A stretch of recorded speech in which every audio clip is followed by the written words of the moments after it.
Single mom crisis, single mother crisis और ये जो शब्दावली निकली है single mother crisis, single mom crisis, इसे क्राइसिस क्यों कहा गया है? ये क्या संकट क्यों कहा गया है? इसे बर्बादी क्यों कहा गया है? और ये जो चीज चल रही है इसे समाज के लिए खतरा क्यों बताया गया है? क्राइसिस क्यों लगाते हैं, सिंगल मॉम क्राइसिस? तो आज हम इसके पीछे का पूरा मनोविज्ञान समझेंगे। देखिए, आधुनिक समाज, मीडिया और फिल्मों ने और सभी ने एक एक एजेंडा चलाया, एक प्रोपेगेंडा चलाया, है ना? फेमिनिज्म वाला। फेमिनिज्म वाला क्या प्रोपेगेंडा है कि स्त्रियां वो सारे काम कर सकती है जो पुरुष कर सकते हैं, स्त्रियां किसी से कम नहीं है, यानी कि किसी से कम नहीं, यानी कि क्या पुरुषों से कम नहीं। तो ऐसा महिलाओं को बताया गया, जबकि वास्तविकता में ऐसा नहीं है। वास्तविकता में ऐसा है कि स्त्रियों के काम अलग है, उनकी शक्तियां अलग है, उनकी खामियां अलग है। ऐसा ही पुरुषों के साथ है, पुरुषों की शक्तियां अलग है, उनकी खामियां अलग है, उनका उनकी प्रकृति, उनका नेचर अलग है। स्त्रियों का नेचर अलग होता है, स्वभाव अलग होता है, दुनिया को देखने का तरीका अलग होता है। तो ये अ, अंतर होता है दोनों जेंडर्स में। लेकिन फेमिनिज्म ने क्या बताया कि दोनों इक्वल हो, सारे काम तुम कर सकते हो, है ना? महिलाओं को बताया कि तुम वो सारे काम कर सकते हो जो पुरुष कर सकते हैं। इससे क्या हुआ कि स्त्रियों को ये बढ़ावा दिया गया कि तुम भी कमाओ, सेल्फ डिपेंडेंट बनो, और तुम भी एक मजबूत स्त्री हो और तुम सब कुछ कर सकती हो। तो वो सब कुछ करने के चक्कर में क्या हुआ कि स्त्रियों को ये भी बताया गया कि तुम अपने बच्चों का भरण पोषण भी और उनका पूरा जीवन अच्छे से, एक अभिभावक यानी कि अपने बच्चों को खुद ही पाल सकती हो तुम। तुम्हें किसी पुरुष की जरूरत नहीं इस कार्य के लिए। तो स्त्रियां क्या करती है कि जैसे ही वैवाहिक जीवन में वो पढ़ती हैं और उसके बाद एक या दो बच्चे होते हैं, किसी विवाद पर, अपने पति से कोई विवाद होता है तो वो तलाक का निर्णय ले लेती है और वो अकेले जीवन गुजारने लगती है। अब चूंकि वो कमाती है, कुछ अर्न करती है, तो उसे ये भरोसा होता है कि मैं अपने बच्चों का पालन पोषण ठीक से कर लूंगी, और वो अलग रहने लगती है। अब उसे इस बात का रिजल्ट नहीं पता है कि 15 जो ये जो बच्चे हैं, इनके मनोविज्ञान पर, इनकी जो साइकोलॉजिकल ग्रोथ है, इस पर क्या असर पड़ेगा।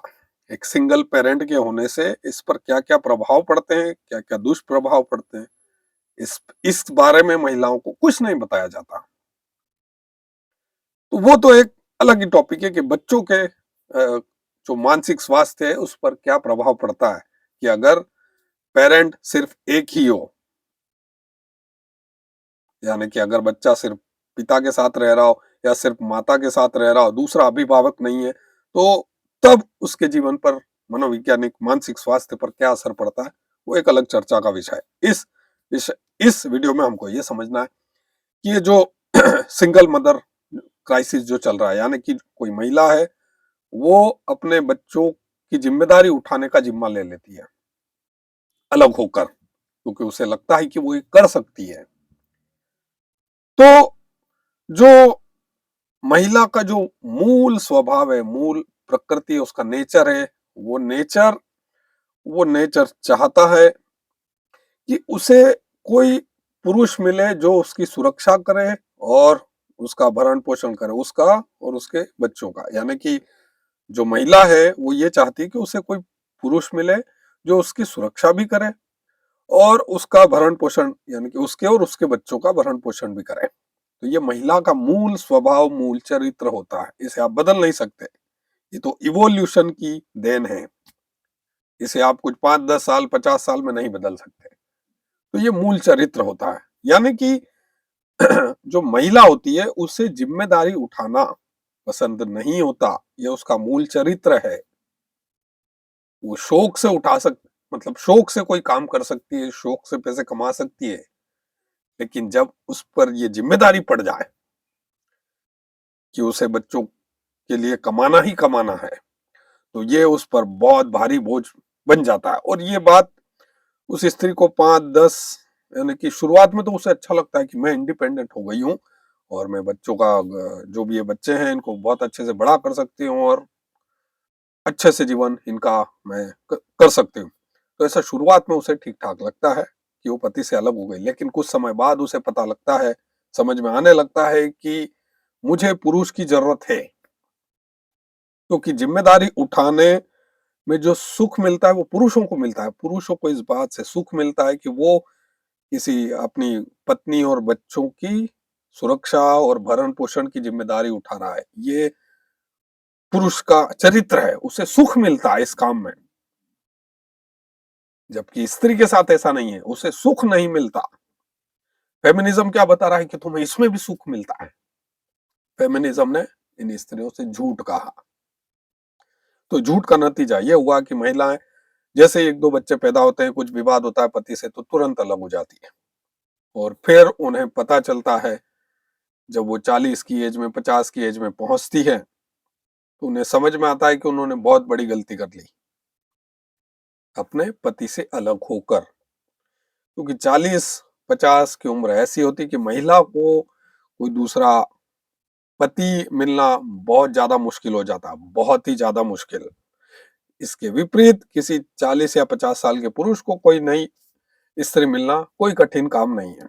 ये भी एक अलग टॉपिक है, इस पर हम अलग से डिस्कशन कर सकते हैं कि क्यों ऐसा है कि 40 से 50 साल की जो महिला है उसको पति पाने में, पति ढूंढने में क्यों बहुत ज्यादा मुश्किल होती, क्यों नहीं मिलते उसे पुरुष शादी के लिए, और क्यों इसके विपरीत 40 या 50 साल का जो पुरुष है उसके लिए लड़कियां लाइन लगाकर खड़ी रहती है कि हमसे शादी करो, तो उसके लिए ऑप्शन की कमी नहीं होती। जबकि महिला के साथ ऐसा नहीं होता, तो महिला अकेली भी पड़ जाती है तलाक लेने के बाद, क्योंकि बच्चे भी हैं तो उसको अगला कोई पति मिलने की संभावना बहुत कम हो जाती है। दूसरा, उस पर जो जिम्मेदारी आती है वो उस पर बोझ बन जाता है, बोझ बन जाता है। वो अब शौक से पैसा नहीं कमा रही है, पति के साथ रहती थी तो वो शौक से कमाती थी। पति के जो पति परिवार को चलाता उसमें वो सहयोग कर रही थी, है ना। वो लीडर पोजीशन में नहीं थी, लीडर पोजीशन में पति था। अब क्या हुआ कि वो खुद ही लीडर बन गई परिवार की। तो स्त्री को यह पसंद नहीं कि वो खुद ही लीडर बन जाए परिवार की। एक मजबूरी होती है वो बात अलग होती है, लेकिन स्त्री का ये चरित्र स्वभाव नहीं है। उसे एक पुरुष चाहिए जो उसका भरण पोषण भी करे और उसकी सुरक्षा भी करे और परिवार में लीडरशिप का रोल अदा करे, लीडर बने, कोई पुरुष उसे ऐसा चाहिए। तो जब अलग होने का निर्णय लिया जाता है तो उसके तत्कालिक परिणाम तो सुखद हो सकते हैं, लेकिन जो लॉन्ग टर्म जो परिणाम है वो स्त्री के लिए बहुत ही घातक सिद्ध होते हैं। क्योंकि एक टाइम के बाद हो सकता है उसे बच्चे भी छोड़कर चले जाएं, या बच्चों का जो मानसिक स्वास्थ्य है वो ठीक से ना हो, बच्चे क्रिमिनल बन जाए, ऐसे बहुत सारे दुष्प्रभाव हो सकते हैं। लेकिन जो स्त्री के लिए जो कठिन काम हो जाता है, कठिन जो गलत बात हो जाती है वो ये कि उसे तलाक के बाद दूसरा पुरुष मिलना वो बहुत कठिन होता जाता है। पुरुषों के साथ ऐसा नहीं, पुरुष अकेला हुआ उसे मिल सकती है स्त्री, लेकिन स्त्रियों के साथ ऐसा नहीं है। तो ये जो बोझ उठाने मतलब यानी कि बोझ बन जाती है जो जिम्मेदारी, और कुछ सालों बाद स्त्री को पता लगता है कि क्या गलती हुई है या कुछ गलत हो रहा है, और मुझे ये बिल्कुल पसंद नहीं कि मैं बोझ उठाऊं, जिम्मेदारी उठाऊं, मुझे पुरुष चाहिए। तो उस दशा में जब कोई नया पुरुष उसके जीवन में एंटर करता है या उसे वैवाहिक जीवन में बंधती है वो स्त्री, तो जो बच्चे हैं उनका तो साइकोलॉजिकल डिस्टरबेंस तो हो ही गया। ये एक अलग टॉपिक है, इस पर अलग से बात करेंगे। तो इस तरह से पूरी एक ऐसी खिचड़ी बनती है कि जिसमें सबकी बर्बादी होती है,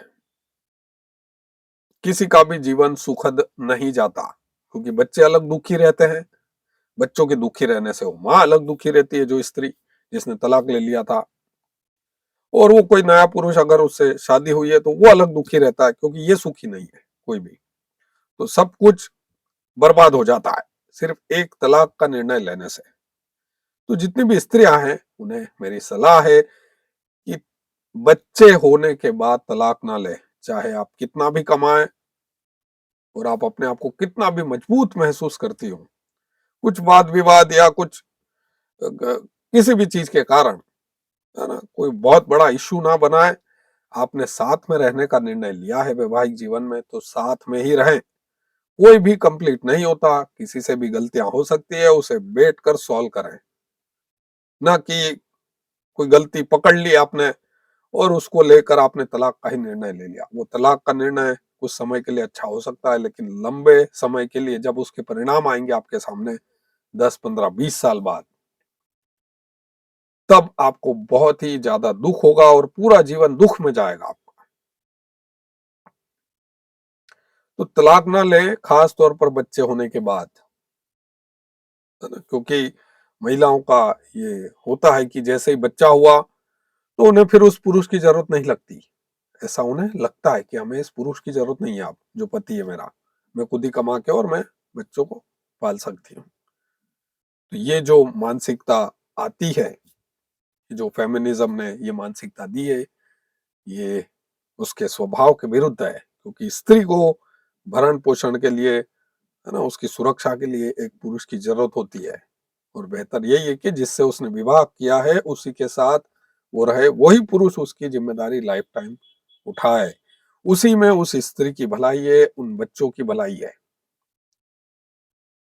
अन्यथा ये जो सिंगल मॉम क्राइसिस है, इसके जो रिजल्ट आने हैं, और जिस बारे में और मैं अलग से वीडियो बनाऊंगा कि बच्चों पर क्या प्रभाव पड़ता है, क्या दुष्प्रभाव पड़ता है, और उस उन बच्चों के जो मानसिक स्वास्थ्य है उनके बिगड़ने से जो आने वाली पीढ़ियां हैं उन पर क्या वो एक साइकिल बनता जाता है बेसिकली, और वो साइकिल पूरी तरह से बर्बादी का साइकिल होता है। यानी कि वो चेन जो बनती है, आने वाली पीढ़ी पीढ़ी पीढ़ी जो भी आएगी, सिंगल मॉम से जनरेट बच्चे और उनसे जो भी आगे पीढ़ियां बढ़ेगी, तो घोर बर्बादी है। तो ये जो भी महिलाएं हैं, है ना, जिनको लगता है कि वो कमा सकती हैं, बच्चों को पाल सकती हैं, एक बच्चा जैसे ही आए तुरंत तलाक ले लिया, या कोई उन्हें सलाह दे रहा है कि आप तलाक ले लो, तलाक का निर्णय ना लें। और अगर आपने तलाक ले भी लिया है और आप इस वीडियो को देख रही हैं, तो मैं आशा करता हूं, मैं आपसे निवेदन करता हूं कि तुरंत अपने जो पति है जिससे वो बच्चे हुए हैं उसके पास तुरंत जाए, उसी के साथ रहने जाए। विवाद को सुलझाएं, विवाद को बढ़ाएं नहीं। आपने साथ में रहने का निर्णय लिया, साथ में रहें, क्योंकि आपको उस पुरुष की जरूरत पड़ेगी, क्योंकि वही पुरुष इन बच्चों का पिता भी है। और ये बहुत गहरा भी टॉपिक है और भी हम इस पर आगे चर्चा करेंगे, लेकिन इस वीडियो में यही मुझे बताना था कि स्त्री को जिम्मेदारी उठाना पसंद नहीं है। जैसे ही वो लीडिंग पोजीशन में आ जाती है, कि पहले तो पुरुष लीडर था परिवार का जो कमाता था, भरण पोषण करता था, तो स्त्री उसे सहयोग के रूप में कुछ कार्य करती थी, कमाती थी। लेकिन तलाक ले लिया उसके बाद से क्या हुआ कि स्त्री लीडिंग पोजीशन में आ गई, और स्त्री को ये पसंद नहीं कि वो परिवार की लीडर बने। उसे चाहिए कि उसे पसंद होता है कि कोई पुरुष लीडर रहे जो उसकी सुरक्षा करे और उसके और बच्चों का भरण पोषण की जिम्मेदारी उठाए। तो कुछ तत्काल निर्णय ना लें तलाक का, और इस क्योंकि इसके लॉन्ग टर्म परिणाम बहुत ज्यादा आपको हो सकता है कि आप तलाक लेने के साथ ही आप जो आपका पति है उससे आप मोटी तगड़ी रकम भी वसूल कर लें, लेकिन उससे कुछ भी नहीं होना है, क्योंकि बर्बादी तो हो चुकी है। क्योंकि वो बच्चों का जो जीवन है वो आगे बहुत ही गंदा जाएगा, क्योंकि उनके मनोवैज्ञानिक जो मानसिक स्वास्थ्य है उस पर जो असर पड़ता है उस बारे में आप नहीं सोचते। आपको किसी ने बताया नहीं कि क्या दुष्प्रभाव होते हैं, तो आपने निर्णय ले लिया तलाक का, और ये निर्णय बहुत ही गलत साबित होता है। आपके लिए भी साबित होगा, बच्चों के लिए भी साबित होगा। तो बेहतर यही है कि अगर तलाक ले भी लिया हो तो तुरंत अपने पति के पास वापस जाएं, मिल बैठ के समझौता करें और फिर से साथ में रहें, चाहे जो हो जाए। क्योंकि कोई भी पुरुष, कोई भी स्त्री, कोई भी कंप्लीट नहीं है इस दुनिया में। हम सबको, या जो भी पति पत्नी है उनको साथ में रहना है, चाहे जो हो जाए। ठीक है, तो सिंगल मॉम है, आप तलाक ना लें, क्योंकि आप जैसे ही वो ज़िम्मेदारी उठाएँगी, वो आपको इतना भारी बोझ लगेगा अपने ज़िंदगी पर, और वो बोझ बढ़ता ही जाएगा, क्योंकि एक उम्र के बाद आपको कोई दूसरा पति नहीं मिलेगा। ठीक है? तो ये तलाक वाला निर्णय जो आपको समाज बता रहा है कि you are a strong independent woman, है ना? तुम एक स्वतंत्र मजबूत स्त्री हो, ये समाज आपको धोखे में डाल रहा है। आपको एक पुरुष की ज़रूरत है, और वो पुरुष आपका पति ही होना चाहिए जिससे आपको बच्चे हुए हैं। हाँ, अगर बच्चे ना हुए हों तो तलाक का निर्णय आप ले सकते हैं, है ना? बच्चे ना हुए हों, आप प्रेग्नेंट ना हुई हो, तब आप तलाक का निर्णय ले सकती हैं। उसमें कोई बुराई नहीं है, क्योंकि आपके बच्चे नहीं हैं, है ना? जिन पर अ, ग कुछ जिनका मानसिक स्वास्थ्य कुछ बिगड़े, साइकोलॉजिकल उसके इफ़ेक्ट जो भी हों, वो बुरे इफ़ेक्ट हों, वो केस नहीं बनता उस कंडीशन में। तो जब तक बच्चे ना हों, तब तक आपको तलाक लेना हो तो ले लो। बच्चे होने के बाद कभी तलाक मत लो, चाहे जो हो जाए। आपको साथ में ही रहना है अपने पति के, और उसी में सभी की भलाई है, पूरे परिवार की, आपकी, बच्चों की, और आपके जो पति है, उसको भी अच्छा लगेगा कि उसके बच्चे उसके साथ हैं।